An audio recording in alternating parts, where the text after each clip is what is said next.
Yeah, thanks, Martin. Can you give my screen sharing Yeah, permission?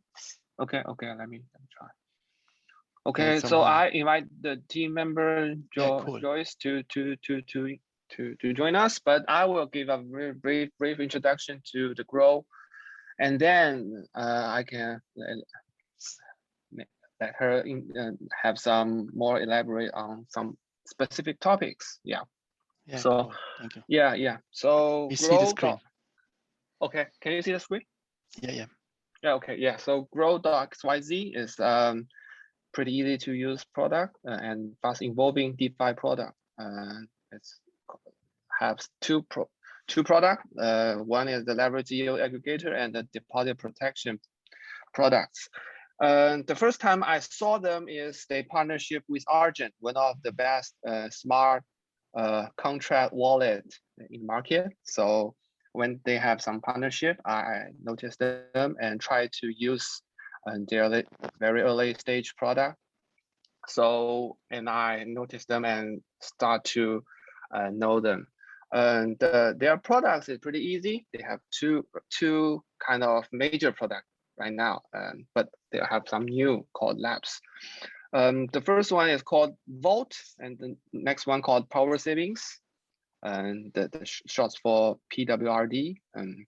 Yeah, the Vault can leverage power saving accounts funds and can have much more higher APY. The power saving accounts is protected by Vault funds. So if the Vault have some attacks or exploited by the hackers or something happen, the Vault will absorb all the loss, and the power saving accounts don't have anything lost. So their major component for the the between the two products is they call the risk balancer. So yeah, the risk balancer between the Vault and the power saving account is the power saving account will provide more asset like stable coins to the Vault, and the Vault account will provide protection to the power saving account. Yeah, the next account. So I think Joyce can have much more detail about their risk balancing component. But I checked with their document; they haven't much details of this part. Yeah. So later she can you can elaborate more.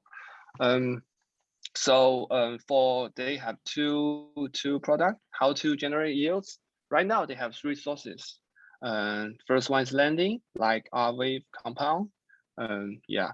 The next one is trading fees, like when you integrate with Uniswap or Curve, especially Curve. They have very strong APY, stable APY for trading fees.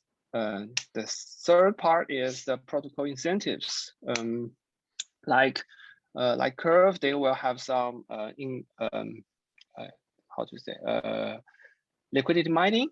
Yeah, liquidity mining. So they will also have many many protocols will have protocol incentives. So they also can absorb that part of revenue.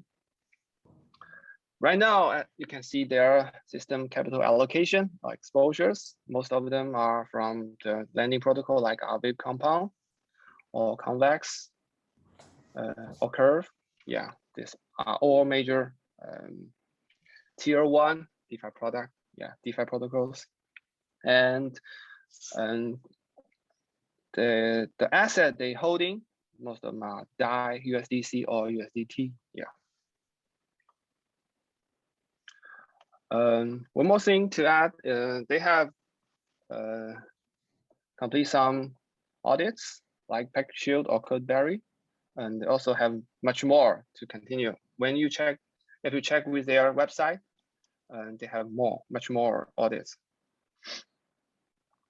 But they have some risks from composability, as you know, like if you integrate with third-party third-party DeFi protocols or other assets, especially when you with some new ERC20 smart contracts, they will also have some risks. So if the underlying DeFi protocols have some compromised by hackers or other kind of problems, they will have some problem to the Gro. So they have one exploit before. They integrated with Cream, and Cream was hacked on October as around 130 million. And Gro has 2 of its 7 strategies allocate into Cream at the time of attack. So totally around less than 10 million and around 15% of the total TVL. But as their trench product and design strategy, and so for Power Semi account, it's 0 impact. But for the Vault strategy, it's around 20% impact for the users. So I'm also the user of Vault strategy, but Cream have their plan to return to the users, but still have some impact for the Gro users. Yeah, so that's the brief things for me. If you can check with their website. Wait for one moment. Let me share the website. Sorry. Yeah. For the team or their back investors, I think it can check with their website, and they have more than 10 persons, and they are backed by Galaxy Framework or Robo Ventures, and they are audit and code review things. You can check with their website.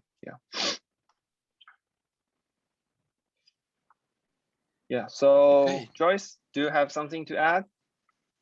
Yeah, I think I would like to take everyone onto the journey of where we have been so far. I know that, thank you so much, Pankas. I think it's a very good introduction about how the products work, especially for the core products that we have launched our protocols with back in July, where we first launched with a private beta because we believe that as all protocol, there's always risk, but then we are hoping to also get user feedback early on from the most experienced DeFi users. So that's why we have done a private beta launch with Degen Score as a gatekeeper.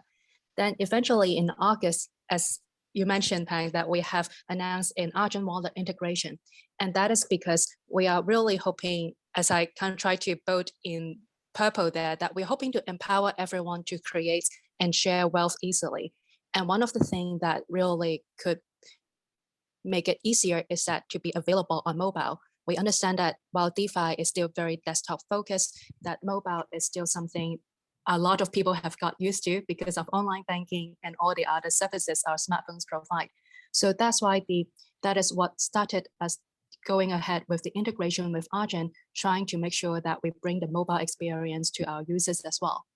Then followed by that, we removed the Degen Score requirement. So that's how we have launched our public beta launch.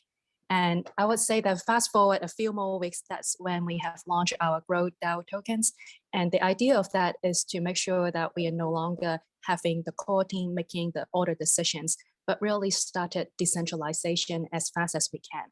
And the gist of that, I think, most special about that is instead of saying, let's launch a token and then have the DAO, we actually say, let's actually have the DAO first approve the token, the tokenomics, and then also the launch. So we kind of got into a chicken and egg situation. We're trying to resolve that by saying, let's not first have the DAO tokens out there without the DAO's own approval.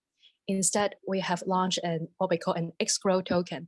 So it's a voting token for DAO members to say, are you happy with the tokenomics? Are you happy with the way we launch it? And when the votes were passed, that's when we started doing the token launch through liquidity, bootstrapping pool, and balancer. And then fast forward to October, that's how we have started. Now we have a governance token. We also did liquidity pools with liquidity rewards. And here, I think the interesting thing about our pools is that similar to other people, we worry a lot about what if we have people come in and then they would yield farm, but then at the same time just sell it out, outright. The way that we have tried to prevent that, or in a way to incentivize more people to stay, is to use a vesting mechanism. So there are 12-month vesting mechanisms where people could choose to exit early and take forfeit part of your earnings, or alternatively, you can hold. And the incentive to holding long-term is also to make sure that people could claim from people who leave early.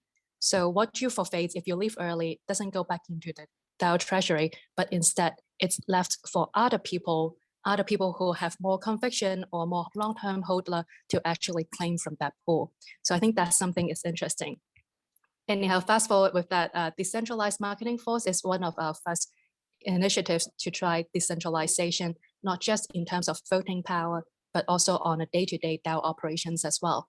And here we have tried to formulate a mechanism where people who are interested in marketing, they can apply for being part of our G-Force. This is the name for our decentralized marketing force. And then after an epoch of 2 to 4 weeks, everyone can be very transparent. They will see each other's contribution on the channels that we have in Discord. And when the epoch is done, they can then vote to see who they think in the G-Force has been contributing the most. Now, obviously, they couldn't vote for themselves because we don't want everyone to just end up voting for themselves. But then currently there is a vote ongoing. So we'll see that in action by tomorrow. We'll know who are the ones who win. You can say you win this epoch and then get the highest reward that we have reserved for the MVPs. We also have announced a more liquidity partnership with, I would say, we would have loved to go to Tokamak. I know we might we'll be talking about Tokamak later on. Unfortunately, we didn't get the vote. We're also having kickstart ones with Olympus DAO, also Fei protocol was part of their Fei Ondo liquidity as a service partnership, and also with Pfizer Finance. And as Pang also alluded to earlier, that this month we have launched Labs. The Labs part is quite interesting because it is still very much a stable coin concept where you can still just put in pure stable coins. If we can go to the Labs. So where you can do is, these are all on Avalanche, and we have done this in the spirit of many users told us it's very expensive to spend or to even use Ethereum mainnets. And because we want to bring access to more people to get into DeFi, so we have launched this product on Avalanche where you can get higher yields, higher stable coin yields, and no governance tokens involved, and purely just 28. This is already lower. We have, when we started, it was more around like closer to higher double-digit numbers. And then with that, people can just put in USDC.E, and we would be managing a leverage yield farming for them on Alpha Homora V2. The value add on this part, instead of just being, in other products, we are more of a yield aggregator with risk tranching on top. For this one, we actually have written that strategy in terms of building on top of Alpha Homora V2, we have added on automation.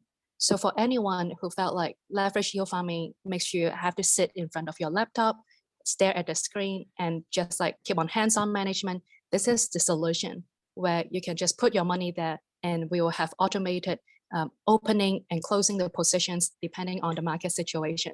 So let's say when AFX has gone up quite significantly yesterday, we would be rapidly closing positions so to make sure that there is no we limit the impermanent loss that one user would get. And in doing so, we would only have to open that positions again when there's more AFX price goes more sideways, in which case we will earn trading fees and also rewards from Trader Joe. So yeah, those are some of these new product launches that we are doing, we have done, and upcoming we'll also have a revised tokenomics. Happy to walk through all these different things. I know that we have talked quite a bit about power and thoughts, and one interesting thing about it is I would believe that power and thoughts ultimately use risk tranching, and that is something we also see from other protocols. What differentiates us, I would say, is the risk diversification. So anyone who comes into DeFi, they don't have to learn whether they should put their money in USDC, USDT, or DAI. Instead, they put their money in, and then you will have exposure to all three of them. And right now, we also have exposure to Frex as well. So we're providing an easy way to get into stablecoin yield farming for people who are new to DeFi, or for people who are looking for a more diversified exposure rather than just putting all your money in one basket. Similarly, we provide that diversified exposure to different protocols. And that is what truly, I think, helps us to make sure that you don't need a steep learning curve to get to DeFi, because we believe it's our job to simplify that enough for everyone to use DeFi. That's why we have started with this product.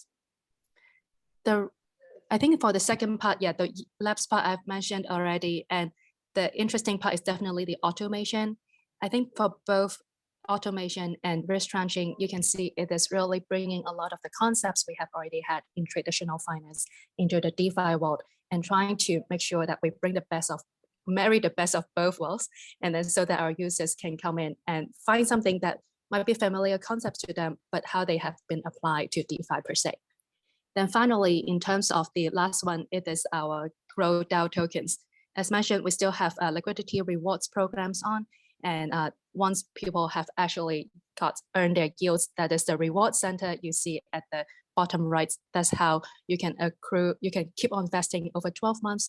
And then also once you have see other people leave, then the money goes to, the amounts of Gro tokens they forfeit goes into a global vesting pool that every user who stay can claim every 4 weeks. So yeah, I know that's a lot to digest within such a short period of time, and happy to answer any questions. Yeah, thank you very much. Yeah, are there any questions? It looks awesome. Have very nice interface. I like the style. Yeah, I have a question, guys. Can you elaborate some details about? I check a document like risk balancer. How did it work? Oh, of course. Yeah. So the risk balancer, fundamentally, it is a way to make sure that the objective of the risk balancer is doing, I would say, 2 things. Well, one is to make sure that we are not overexposed at any point of time to one particular protocol or one particular stablecoin. So the way it works is that within a defined set of risk strategies, we would, based on how much, based on any time someone puts their money in, then we rebalances our portfolio by allocating the new deposit to where we are underexposed. So for example, if we are already quite overexposed in RFA or compound, we will say actually allocate that money to idle so that we can make sure that there is no overexposure. And what is quite interesting about risk balancer is that it's not, if that is just that simple, then that's all good, right? But if we could go back to the slide deck where there is a curve, you can see for powered and VOD. Yeah, exactly. So we have something called a utilization ratio. What that means is amount of the TVL for powered divided by TVL of VOD. And if you can see then, like what that means is then the higher the utilization ratio, the more VOD users have to share in any potential loss that might be incurred by, say, an exploit of an underlying protocol. That means there's more risk involved for VOD users. And the way that we are trying to manage that is also to say, when utilization goes up, we would allow heavier exposure to safer yield strategies. So then we are managing, if we have a very low utilization ratio, then the VOD users don't have to share as much risk, because if there's anything that happens, there's only very few people empowered or very limited amounts of power deposit you have to protect, which means all of this, the loss, when I think Pam was showing for cream, so say 15% of protocol exposure, maybe let's say, yes, the whole protocol suffers that much, but at a very low utilization ratio, you would only have, say, VOD users only take 18% instead of 22%, for example, right? In that case, we feel that we can be more bold to actually allocate to higher risk, but also higher yield strategies. And that's why we have the adjustments based on what's the optimal allocation is based on the utilization ratio, because we want to make sure FOX users are also getting their returns justified for the risk that they are taking on as well. Yeah, thanks. No problem. I've got a more general question. Do you have revenues right now? Do you take like performance fee, or how does your model look like? Yeah, we do. And it was actually not implemented fully yet. Originally, we started off having 0% performance fees. That is before we had the Gro DAO token. And we think as we have evolved a bit more, our Gro DAO members also suggest that we look into accruing more value back to the DAO treasury. So currently, we would be charging, we have already started charging a 10% performance fees based on the yield generated, not the total deposit, on the labs products. And because we believe that it has a higher yield, relatively speaking, so then the 10% could be more justified. It's also more justified because there's more active management of the positions involved. Now for powered and votes, we have that set at 5% because there is still the risk balancer. So there's the work involved that we believe is a value add to our users. And what does all this performance fee go, right? It's now going back into the treasury where we would be looking at buying back Gro DAO tokens from the market. And in return, I think we believe that it helps generate more value for Gro DAO members if our protocol is doing well, as in it has a high TVL and high yield.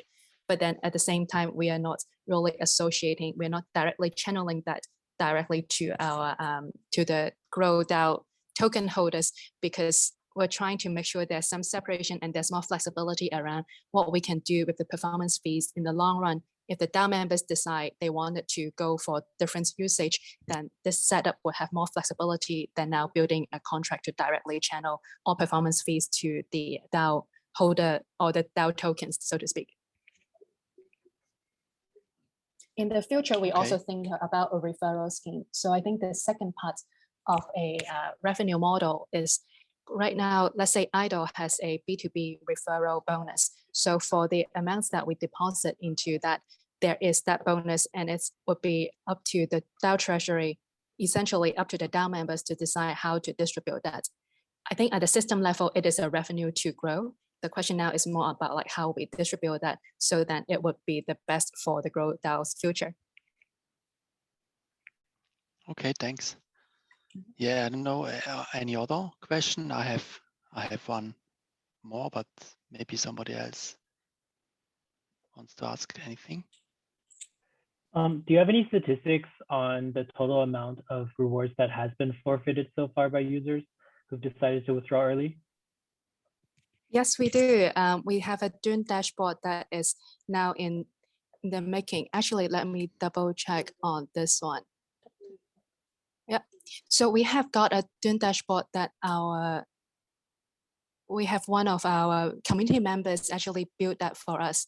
And currently we have the bonus pool. Let me actually just like copy over to this one. I think there is one that we are trying to make to, there are something that we just want to like give a refresh view of this. But in general, if you look at the Dune dashboard, you will see the total circulating amounts and how much that has been claimed. We have seen that the bonus that has been, the total quote unquote penalties, right? The growth given back to bonus pool is around 226,700, and of which you have already seen like 76,000 of them, 77,000 have been claimed. So right now there's roughly say 150,000 left in the vesting pool that is waiting to be claimed by people who are still holding Gro and vesting.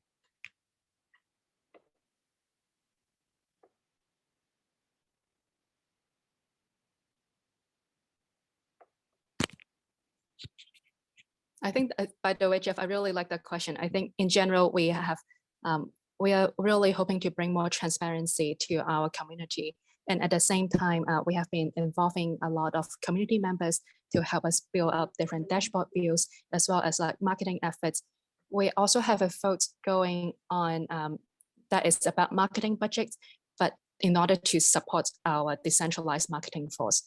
But going into the future, I believe we want to also broaden that up. So we have more different community members with different strengths could contribute in their own way. So whether it is in development, whether that is in discussing yield strategies, whether it's in helping to do more community support, there are ways that we want to formulate the program so then everyone can just put in, what they believe they are the best at.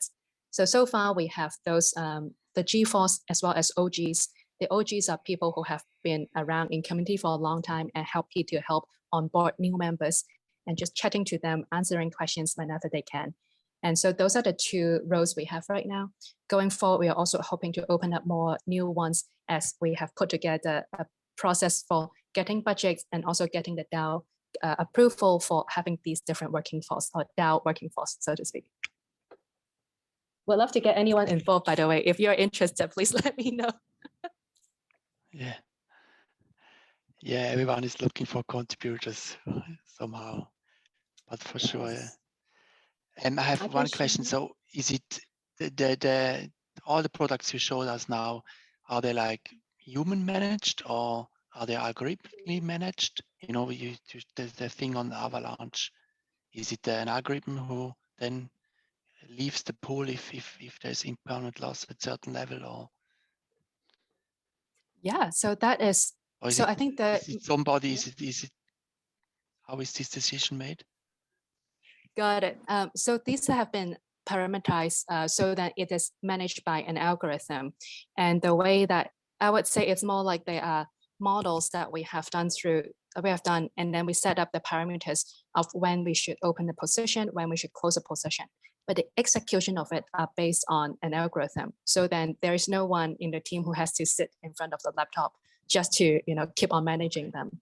But we do from time to time evaluate if those parameters are correctly set. So for example, when we are seeing that one of the times when we would set we should close a position is when AVAX goes into a one directional price movement, either a pump or a dump.